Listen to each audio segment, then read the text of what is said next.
हमारे इस YouTube channel पर स्वागत है। आज हम लोग जो पढ़ने वाले हैं वो हमारा टॉपिक रहेगा प्रोकैरियोटिक सेल। क्या होगा? Prokaryotic cell. और यहाँ पर हम पूरा 100% प्रोकैरियोटिक सेल को क्लियर कर लेंगे। यहाँ से हर एक एंट्रेंस एग्जाम का क्वेश्चन बन जाएगा। और यहाँ पर सबसे अच्छी बात ये है कि आप एंट्रेंस एग्जाम के साथ साथ कोई भी एग्जाम हो वहां पर आपको भी डायग्राम भी पूछा जाएगा, वो भी आपका क्लियर हो जाएगा। तो आज हम बात करने वाले प्रोकैरियोटिक सेल, है ना। तो पहली बात तो आती है कि इसको प्रोकैरियोटिक सेल कहते क्यों है ना। प्रोकैरियोटिक सेल क्यों कहते हैं, है ना।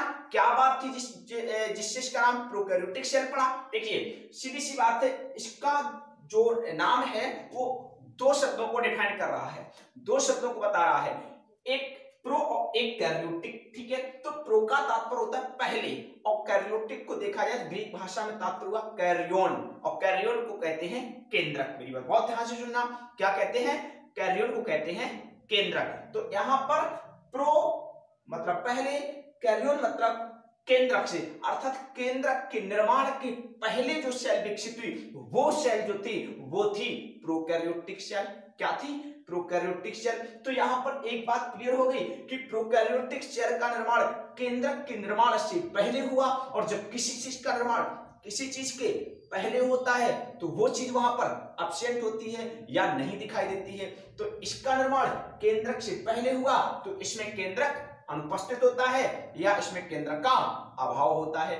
एक क्वेश्चन तो ये क्लियर हुआ, इसके नाम से क्लियर हुआ। इसलिए आपको पूरे डायग्राम में कहीं भी आपको केंद्रक नहीं दिख रहा है, कहीं भी आपको केंद्रक देखने को, न्यूक्लियस देखने को नहीं मिलेगा। चलिए अब दूसरी बात आती है कि सर जो प्रोकैरियोटिक सेल है इसमें प्रो का मतलब होता है पहले। तो यहां से एक क्वेश्चन और क्लियर हो जाता है, इस बायोलॉजिकल वर्ल्ड में, इस जीव जगत में सबसे पहले बनने वाली जो कोशिका थी वो प्रोकैरियोटिक कोशिका थी। याद रखना, सबसे पहले कोशिका जो बनी वो प्रोकैरियोटिक बनी। कौन बनी? प्रोकैरियोटिक बनी। तो दूसरा क्वेश्चन हमारा ये भी क्लियर हो गया। अब यहां पर बात आती है प्रोकैरियोटिक सेल जो है इसमें क्या होते हैं, इसके क्या कैरेक्टर होते हैं। तो हम यहां पे देखना शुरू करते हैं। नंबर एक, हम यहां से इस लिस्ट से इस डायग्राम को क्लियर करते हुए चलेंगे। नंबर एक, जो प्रोकैरियोटिक कोशिका होती है उसमें प्रोकैरियोटिक फ्लैजिला पाए जाते हैं। क्या पाए जाते हैं? Prokaryotic flagella. याद रखना, फ्लैजिला यूकैरियोटिक में भी होते हैं, फ्लैजिला प्रोकैरियोटिक में भी होते हैं। तो इसके जो फ्लैजिला होंगे उनको क्या कहेंगे?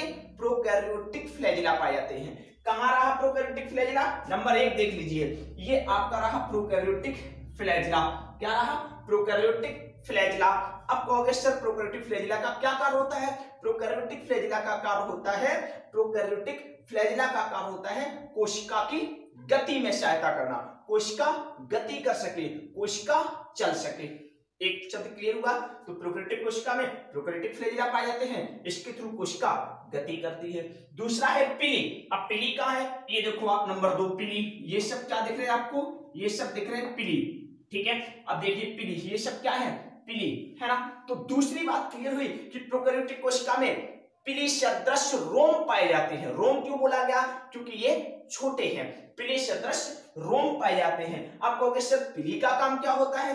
पिली का काम होता है कोशिका किसी सतह से चिपक सके, कोशिका किसी सतह से चिपक सके। अब यहाँ पे दो क्वेश्चन क्लियर हो गए, यहाँ पे दो बिंदु क्लियर हो गए। जो इसमें फ्लैजिला होता है उसके थ्रू कोशिका गति करती है, इसमें जो पिली होते हैं उसके थ्रू कोशिका किसी से चिपकने में सहायता करती है।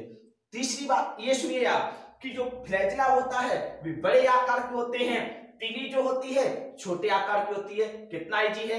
एक बात और याद कर लीजिए, फ्लैजिला जो होते हैं नंबर में कम होते हैं और पिली जो होती है नंबर में ज्यादा होती है। कितना इजी टॉपिक रहा, मजा आया पढ़ने में ना। अब बात करते हैं तीसरा टॉपिक। ये दोनों क्लियर हो गए, फ्लैजिला क्या है और पिली क्या है। बड़ा डाउट रहता है, हम लोगों को पूरा डाउट खत्म करना है, कोई भी इंट्रेंस एग्जाम हो।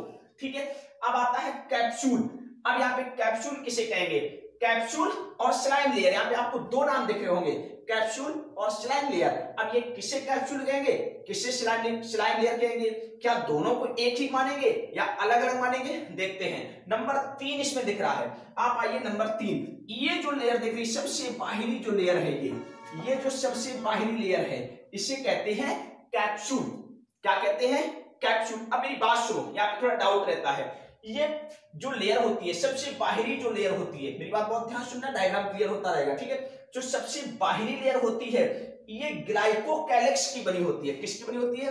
ग्लाइकोकैलिक्स की। और जब ये ग्लाइकोकैलिक्स की लेयर सख्त, कठोर और मजबूत हो, जब ग्लाइकोकैलिक्स से बनी हुई लेयर सख्त, कठोर और मजबूत हो, तब उसे हम कैप्सूल कहते हैं। क्या कहते हैं? कैप्सूल कहते हैं। और जब यही लेयर, ग्लाइकोकैलिक्स की जो लेयर है, यही लेयर जब ढीली अवस्था में हो, लूज अवस्था में हो, तब इसे हम स्लाइम लेयर कहते हैं। क्या कहते हैं? स्लाइम लेयर कहते हैं। कितना इजी काम है ना? अब यहाँ पे एक बात ये क्लियर हो गई, कब इसको कैप्सूल कहते हैं, कब इसे स्लाइम लेयर कहते हैं। दूसरी बात, इसका कार्य क्या है? इसका कार्य है सुरक्षा करना। जीव की, जो प्रोकैरियोटिक जीव है, ऑर्गेनिज्म है, उसकी सुरक्षा करना। जो स्लाइम लेयर है उसका स्लाइम लेयर का कार्य क्या होता है, या कैप्सूल का कार्य क्या होता है? कोशिका की सुरक्षा करना। मेरी बात बहुत ध्यान सुनना, प्रतिकूल परिस्थितियों में जीव की सुरक्षा करना। तीसरी बात, ये सबसे बाहरी परत है। देखो पूरा जो ऑर्गेनिज्म है, प्रोकैरियोटिक सेल है, उसमें सबसे बाहर की तरफ जो परत है उसे क्या कहते हैं? कैप्सूल कहते हैं या स्लाइम लेयर कहते हैं। अब देखिए चौथा बिंदु, सेल वॉल। सेल वॉल कहां है? देखिए ये आपकी सेल वॉल नहीं, 4 नंबर देख रहे हो, ये आपकी नहीं सेल वॉल। क्या है ये? Cell wall. सेल वॉल क्या होती है? अब सेल वॉल कैसे बताओगे? कैप्सूल या ग्लाइकोकैलिक्स के अंदर की सतह होती है, के अंदर की लेयर होती है। एक बात तो ये क्लियर हो गई।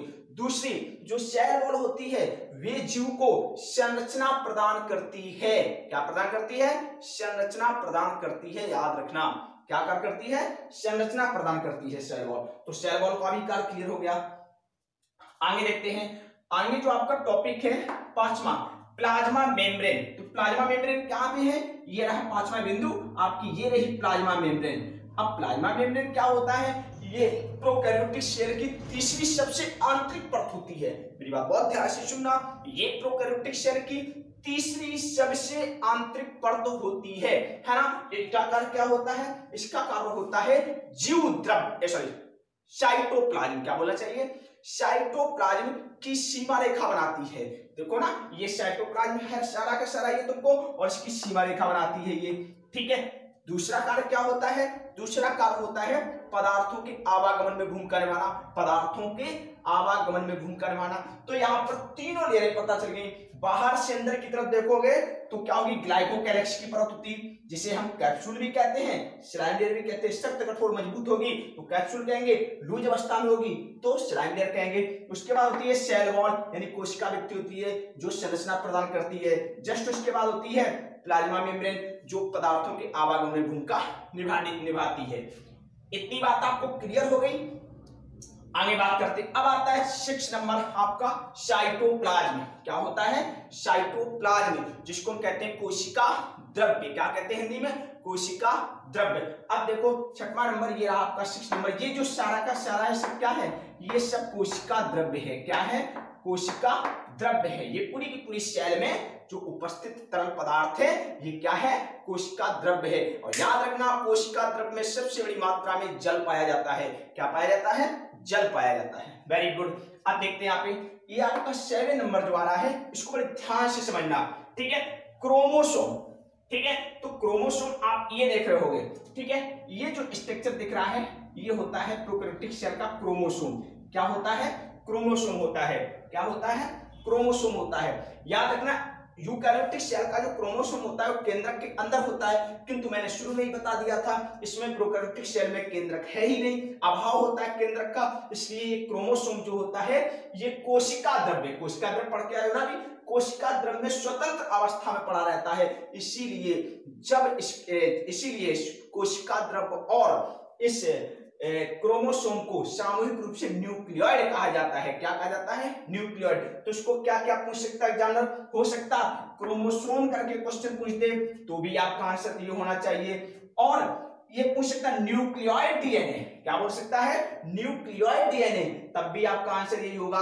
और बोल सकता है nucleoid organism region, nucleoid region भी बोल सकता है, तब भी आपका आंसर यही होगा। 3 नामों से पूछ सकता है, क्रोमोसोम, ठीक है, दूसरा न्यूक्लियोइड डीएनए और तीसरा न्यूक्लियोइड रीजन, ठीक है। क्लियर हुई 100%? आपको बात पूरी समझ में आ रही है कि नहीं आ रही है? अब बात करते हैं नंबर 8 की, ठीक है।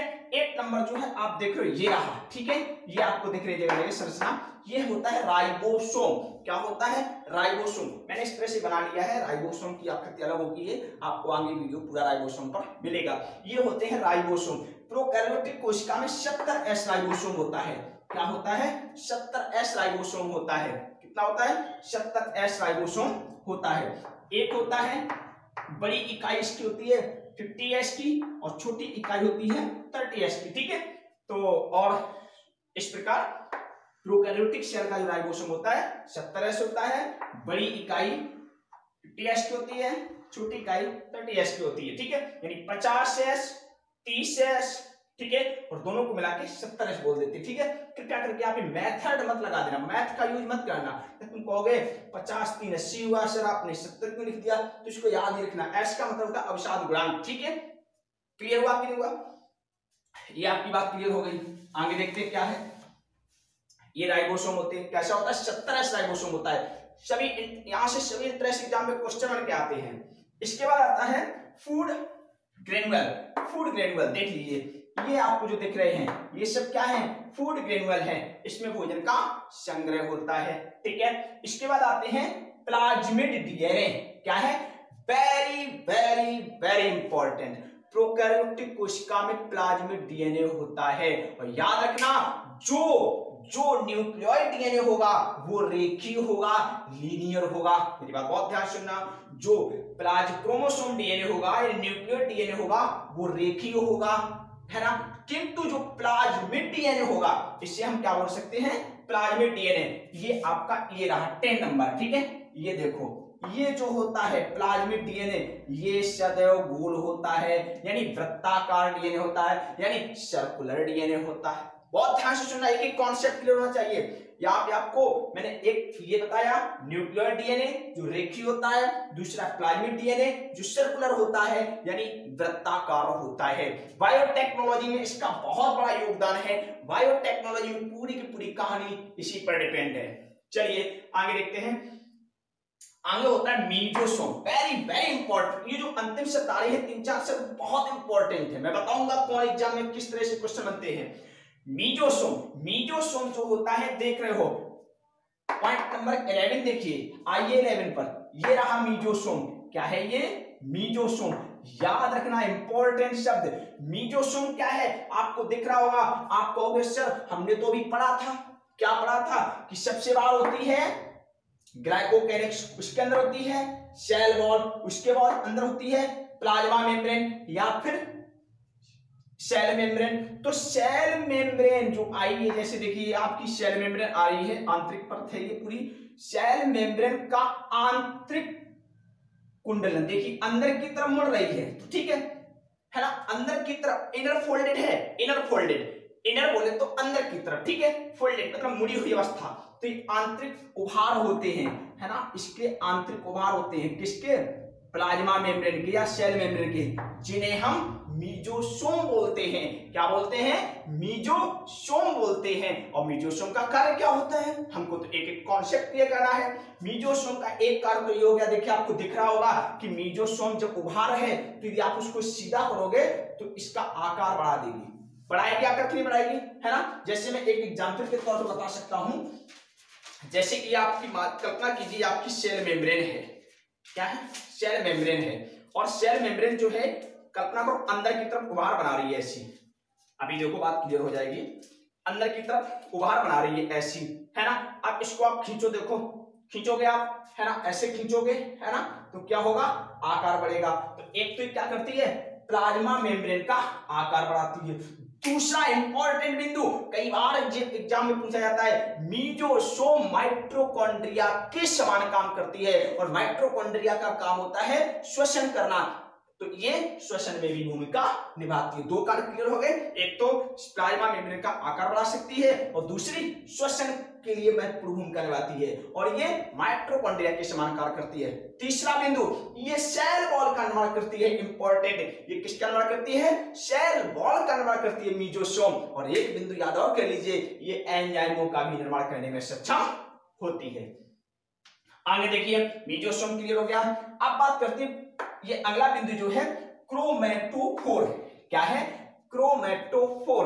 अब यहाँ पे क्रोमेटोफोर, ये देखिए बड़ा अलग चित्र बना रखा है मैंने, ये क्रोमेटोफोर। अब ये क्रोमेटोफोर क्या होता है, बात आती है क्रोमेटोफोर क्या होता है। आपने देखा होगा कि पादप कोशिका एक यूकेरियोटिक कोशिका है, उसमें क्लोरोप्लास्ट होता है जिससे वो प्रकाश संश्लेषण करता है। किंतु प्रोकैरियोटिक कोशिका में एक आपने बैक्टीरिया सुना होगा नील हरित शैवाल, जिससे पहले कहते थे नील हरित शैवाल, वर्तमान में इसको कहते हैं साइनोबैक्टीरिया। क्या कहते हैं, साइनोबैक्टीरिया। तो वो बैक्टीरिया भी प्रकाश संश्लेषण करता है, किंतु उसके पास क्लोरोफिल नहीं होता है। ठीक है, क्लोरोप्लास्ट नहीं होता है, सॉरी क्लोरोप्लास्ट नहीं होता है, इसलिए क्लोरोप्लास्ट के स्थान पर क्या होता है, क्रोमेटोफोर होता है। तो क्रोमेटोफोर वे अंगक होते हैं, वे भाग होते हैं प्रोकैरियोटिक कोशिका के जिसके थ्रू प्रकाश संश्लेषण की क्रिया होती है ना। क्रोमेटोफोर जो होते हैं वे भाग होते हैं प्रोकैरियोटिक कोशिका के जिसके थ्रू कोशिका प्रकाश संश्लेषण करती है। इसका एग्जाम्पल क्या है, साइनोबैक्टीरिया याद रखिए, या फिर नील हरे शैवाल याद रखिए, हिंदी में, इंग्लिश में से ब्लू ग्रीन एल्गी भी कहते हैं। क्या कहते हैं, ब्लू ग्रीन एल्गी भी कहते हैं। अब देखिए एक नोट पॉइंट लिखा हुआ है ग्लाइकोकैलिक्स, बड़ा कॉमन क्वेश्चन रहता है ग्लाइकोकैलिक्स क्या है, तो हमको पता है। अब यहाँ पे याद रखना ग्लाइकोकैलिक्स सबसे बाहरी परत होती है। ग्लाइकोकैलिक्स क्या है, सीधा टिप्पणी आ जाता है इस पर, ठीक है, और कंपटीशन एग्जाम में सीधा एमसीक्यू बन जाता है यहाँ से। ग्लाइकोकैलिक्स क्या है, तो ग्लाइकोकैलिक्स आप बता सकते हो प्रोकैरियोटिक कोशिका की सबसे बाहरी परत होती है, और ये यदि कठोर अवस्था में मोटी और दृढ़ और मजबूत होगी तो ये किसका निर्माण करती है, कैप्सूल का निर्माण करती है। और यदि ढीली ढाली अवस्था में, लूज अवस्था में होगी तो ये किसका निर्माण करती है, स्लाइम लेयर का निर्माण करती है। इस प्रकार हम लोगों ने पूरा टॉपिक क्लियर किया, बड़ा मजा आ गया होगा आपको समझकर। ठीक है, यहाँ पर ऐसा कोई भी क्वेश्चन नहीं होगा जो आपसे एंट्रेंस एग्जाम में ना बने, 100% ये बात मैं कहता हूं। हर एक क्वेश्चन प्रोकैरियोटिक से आने वाला आपकी मुट्ठी में होगा। धन्यवाद, पढ़ते रहिए। यदि आपको हमारा चैनल पसंद आ रहा है तो लाइक शेयर और सब्सक्राइब कीजिए। धन्यवाद।